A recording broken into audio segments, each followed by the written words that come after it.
Olá para você que me acompanha aqui no canal do meu tio Oscar. Hoje a gente vai conversar sobre o filme O Exorcista, de 1973. Náuseas, desmaios, ataques cardíacos e até mesmo abortos durante as sessões. Não foram poucas as lendas urbanas criadas em torno desse título, que é um dos mais famosos do gênero do horror na história do cinema. O Exorcista pode ser facilmente colocado na prateleira reservada aos eventos cinematográficos, ou seja, aqueles poucos filmes que deixam uma marca irreversível na sociedade e monopolizam o debate das rodas de conversa. Logo após a estreia, em dezembro de 1973, longas filas foram registradas nos cinemas do mundo todo, e a reação das pessoas após as sessões era impressionante, como você pode ver nessas imagens recuperadas daquele período. It's very, very real. I don't like it. I want to go home. I want to see if it's gonna make me throw up. That is one of the most grossest movies in the world. Além da maior bilheteria do ano entre todos os lançamentos, o filme também se consolidou como a maior arrecadação da Warner até aquele momento. Algo que já seria notável por si só, mas fica ainda mais incrível se a gente lembrar que a classificação indicativa não permitia a entrada de menores de idade desacompanhados, restringindo o público consumidor. Mas se engana quem acha que os méritos do filme foram apenas financeiros. A produção foi indicada a prêmios nos sindicatos dos roteiristas e dos diretores.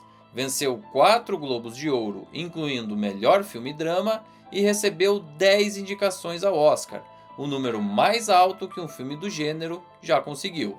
A história da produção desse filme, no entanto, tem como ponto de partida o escritor norte-americano William Peter Blatty. Ainda quando era um estudante universitário, um de seus professores revelou a ele uma história no mínimo intrigante. Now, this story was widely publicized. It was on the front page of the Washington Post and a number of other newspapers. And the story flatly stated that there was a 14-year-old boy in Silver Spring, Maryland, who was possessed by the devil and exorcised. De fato, as notícias foram publicadas no ano de 1949. Mas a verdade é que nunca se provou uma relação de possessão demoníaca ligada a esse caso. De qualquer forma, o escritor recolheu vários relatos e os transformou no livro de ficção que daria origem ao roteiro do filme, escrito por ele próprio. Esse que você viu falando agora há pouco é o diretor do filme, William Friedkin, em um evento comemorativo aos 45 anos de lançamento. Lá no início da década de 1970, ele já era reconhecido como um dos grandes nomes da nova Hollywood, especialmente depois de ter vencido o Oscar por Operação França, em 1971. Foi isso que deu a liberdade e garantiu os recursos para ele levar o projeto adiante, mesmo sendo um tema tão controverso. O roteiro, que é bastante fiel ao livro por sinal, aborda o dia a dia de uma mulher de meia idade que precisa lidar com comportamentos estranhos envolvendo a sua filha adolescente, Reagan. Além da rebeldia, ela apresenta sintomas que vão de fortes espasmos à levitação. Uma junta médica faz longos e detalhados exames, mas não chega a um diagnóstico clínico, sugerindo que a mãe procurasse um padre para aplicar técnicas de exorcismo na menina. Ela reluta, mas acaba cedendo, vendo que a situação só piora cada vez mais. É aí que entra em cena o padre Damien Carras, que se culpa pela morte da própria mãe, mas resolve fazer uma avaliação do caso da Reagan e em seguida convoca o experiente padre Merrin para interceder. I believe we should begin. Do you want to hear the background of the case first, Father? Why? Especially important is the warning to avoid conversations with the demon. Claro que o enorme sucesso do livro potencializou as expectativas pelo filme, mas um dos maiores trunfos dele é a curiosidade humana pelo oculto. tudo aquilo que não é mensurável ou aferível pela ciência causa uma certa atração nas pessoas, que viam pela primeira vez um filme de grande orçamento abordar um assunto como esse.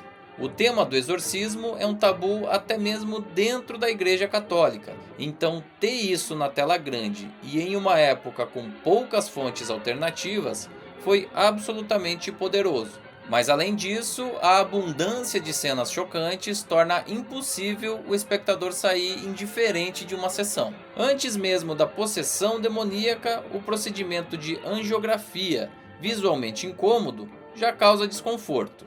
E quando a gente pensa nas cenas do quarto da Regan, aí os exemplos são múltiplos.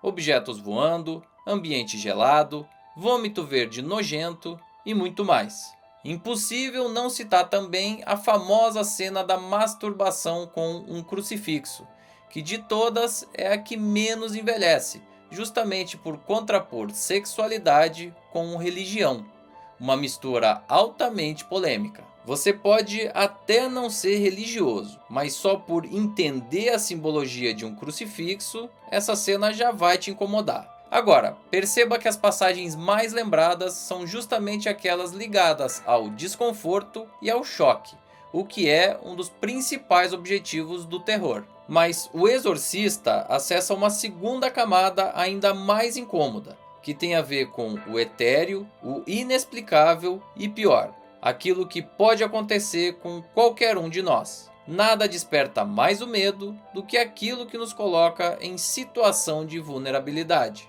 Filmes envolvendo serial killers podem ser aterrorizantes, mas é sempre muito mais pavoroso quando o ser humano se depara com uma força contra a qual ele não tem como se defender. Well, then let's introduce ourselves. I'm Damien Karras. And I'm the devil. Now kindly undo these straps. If you're the devil, why not make the straps disappear? That's much too vulgar a display of power, Karras. Where's Regan? In here. With us. William Friedkin sempre foi um perfeccionista, e isso está evidente nos aspectos técnicos. Toda a ambientação é irrepreensível, com a grande maioria dos cenários e ambientes mergulhados na escuridão das sombras. Até mesmo a sequência inicial rodada no Iraque, sob o sol escaldante, revela seus principais elementos narrativos em escavações subterrâneas, como o artefato que representa o Pazuzu, um diabo da antiguidade. As cores utilizadas pelo figurino são todas neutras, aumentando o contraste de elementos como o sangue e o vômito. A trilha sonora, do argentino Lalo Schifrin, não só é clássica, como assustadoramente macabra. Para atingir mais realismo, foi instalado um sistema de refrigeração capaz de fazer as temperaturas caírem abaixo de zero, deixando visível o vapor de água que sai da boca dos atores. Detalhe, isso só funcionava durante 3 minutos, porque os pesados equipamentos de filmagem criavam um efeito oposto, esquentando o ambiente. O giro da cabeça, a cama balançando e todos os demais efeitos visuais são mecânicos. Não havia pós-produção computadorizada, e ainda que um ou outro elemento possa parecer datado, o conjunto geral continua excelente, especialmente a maquiagem, que demandava horas de preparação. E uma curiosidade, a voz do diabo foi gravada pela atriz Mercedes McCambridge, que já tinha vencido um Oscar em 1949, como coadjuvante pelo filme A Grande Ilusão, que inclusive também venceu o Oscar de melhor filme. Injustamente, no entanto, ela não foi creditada por esse trabalho.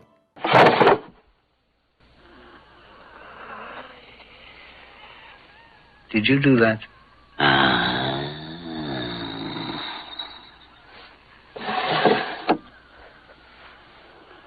Do it again. In time. No, now. In time. Mirabile dictu, don't you agree?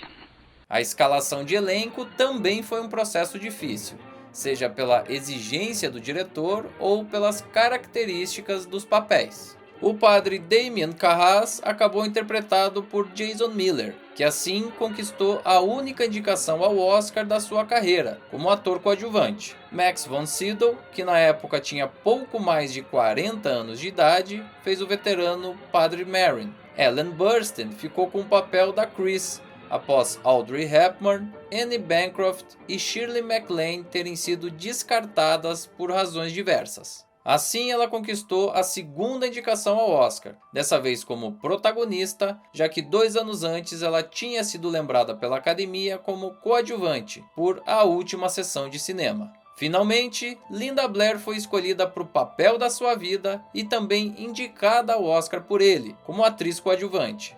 Infelizmente, depois disso ela nunca mais atingiria o mesmo sucesso e chegaria até a ser presa por um suposto envolvimento com drogas alguns anos mais tarde. Parte do público inclusive chegou a persegui-la, acusando ela de profanação e exaltação do diabo, o que, convenhamos, é no mínimo uma ignorância. Com apenas 13 anos de idade, o trabalho dela dentro de um projeto tão complexo tinha deixado claro o potencial que ela teria nos anos seguintes, mas lamentavelmente isso nunca se repetiu.